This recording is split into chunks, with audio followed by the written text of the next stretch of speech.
Walk the Line is a classic Johnny Cash song, his first #1 hit and definitely one of his most popular songs of all time. On first listen, the song might seem simple enough, fairly easy chord voicings, a nice repetitive rhythm and melody, but if you delve a little deeper and study the song's intricacies, you'll find that it hides some amazing songwriting and fantastic guitar playing. Firstly, we have that bass line, which is fairly easy when played in isolation.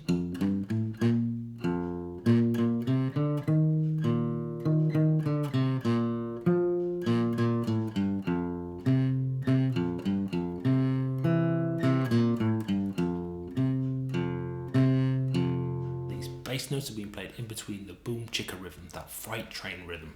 So we've got the bass and then the rhythm up down.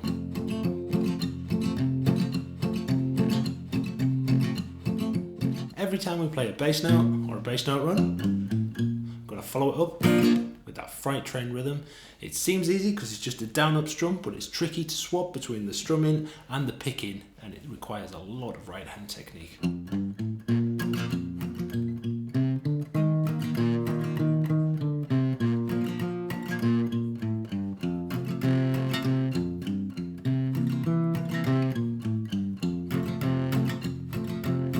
This technique continues throughout the entire song, but Johnny Cash adds an extra layer of complexity by using pivot modulation. On a basic level, this means using one chord that belongs to two keys, the original key and the key that we are aiming for. For the intro, we're in the key of A relative to capo. We play the 1 chord, the A chord, we go to the D chord, the 4 chord, back to the 1 chord, that A, and we go to the 5 chord, which is the E major.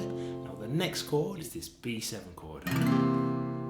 This B7 chord is the 5 of 5 chord in the new key of E major. What that means is the 5th chord in the key of E. So E, F, G, A, B. It's the 5 chord. And that sets up a resolution. 5, 1, perfect cadence. So we're expecting the change to that E major chord. This E major chord is also in the key of A major. It's the 5 chord in A major and the 1 chord in our new key. Johnny Cash is then going to sit on this chord for 4 bars so that it really sounds like the home key to our ear. We are now firmly in the key of E major for our first verse. You can even hear Johnny Cash humming on the record to set himself in the new key.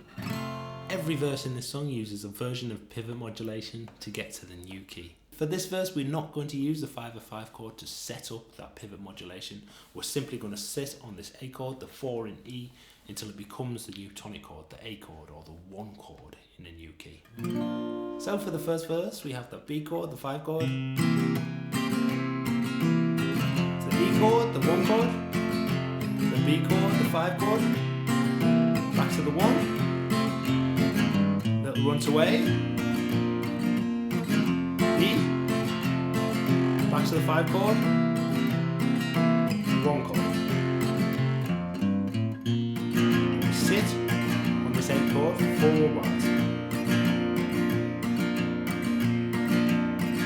And this 4 chord will become our 1 chord in the new key. Verse 2, we start off with the E chord, go to the 1 chord, the A, back to the 5 chord, the E, to the A, D, back to the A, D, A. Sit on this D chord until it becomes our new 1 chord. Verse 3 starts off on the A chord, the 5 chord, goes to the 1 chord, the D, back to the 5 chord, back to D, the 1 chord, then to G, the 4 chord, D, the 1 chord, run down to A, the 1 chord, back to D, then to A, and we'll sit on A until this becomes our new 1 chord. Verse 4 is in the key of A major. Start off on the 5 chord, the E,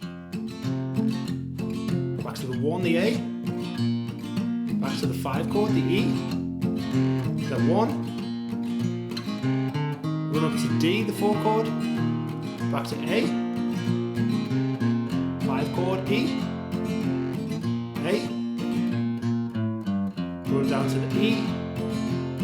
On the E, this becomes the new 1 chord. Verse 5, the final verse, is in the key of E major. We start off on the 5 chord again, the B. Go to the 1 chord, the E. Back to the 5 chord, that B. Then to the E. To the 4 chord A. Back to the 1 chord. 5 chord. Song fades out on the E major chord. I hope you enjoyed watching this video on Johnny Cash's amazing songwriting techniques. If you did, please consider giving it a like. You can check out these videos here for some more guitar tutorials. Thanks for watching. Take care.